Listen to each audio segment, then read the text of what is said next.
I have an orchid that looks perfectly healthy and has lots of lush green foliage, but it hasn't flowered for 4 years. In this episode, we will investigate the cause and understand the most critical factors that will make an orchid bloom. Welcome to this plant clinic series of Oasis in a Pot.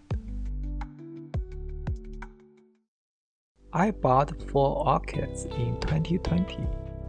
They are all Phalaenopsis orchids, also known as Mars orchids. Since then, I have consistently given them a weekly bath and fertilized them regularly.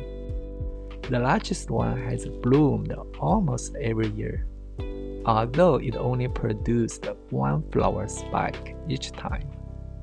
The 2 smallest ones have been growing slowly. My biggest question though is about the medium-sized orchid. With many nice firm leaves, it looks perfectly healthy, but it hasn't flowered since I bought it 4 years ago. So what am I missing here? To solve the puzzle, I searched for the native habitat of Phalaenopsis orchids. Before becoming the most popular household orchids on the planet, most of these orchids lived in tropical countries such as Indonesia and the Philippines. The first such species known to science was collected on the island of Amboyna in 1750. If you look at the sun graph of this island, you will notice it consistently gets 12 hours of daylight all year round.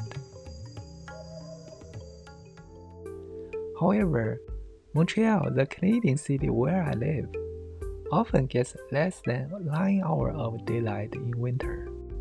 So short day length is a key issue here. Also, in its native habitat, Phalaenopsis grows on trees in tropical rainforests.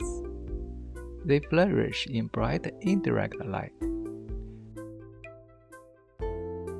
At my apartment, the windows are north-facing, receiving much less light than south-facing ones.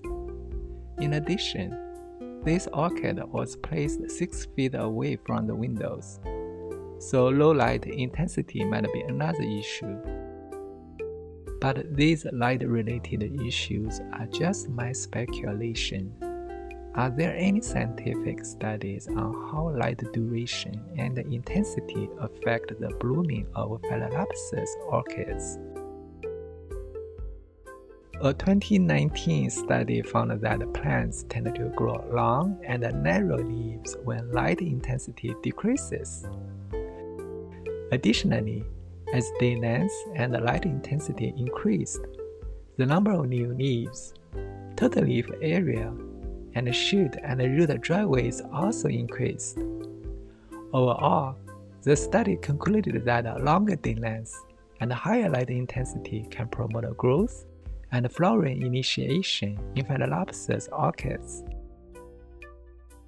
Another study, published in 2012, found that a 12-hour day length resulted in more flowers compared to shorter day lengths of 6 to 8 hours.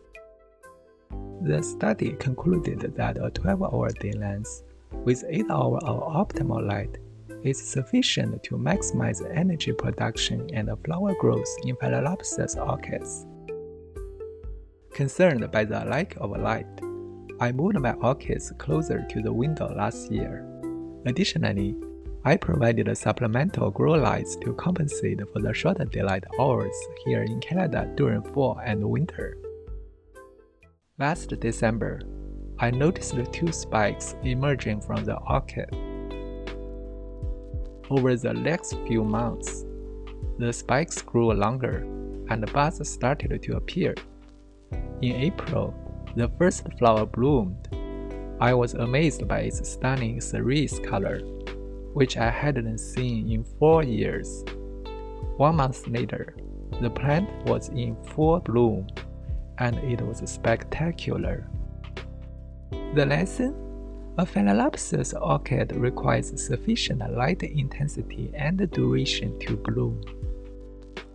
If you live in a country with short daylight for half of the year, supplemental artificial lighting is necessary to help your orchid reach its maximum blooming potential.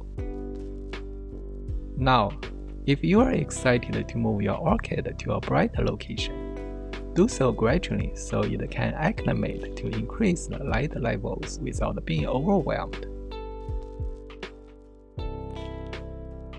Meanwhile, keep an eye on the leaves for any signs of sunburn, such as yellowing or browning. These symptoms may indicate that the plant is receiving too much direct sunlight. That concludes this plant clinic episode on how light intensity and duration affect orchid blooming. Do you have an orchid that never flowered? Share your experience in the comments below. Please subscribe to this channel for more content like this. Until then, I hope your hard work brings fabulous blooms.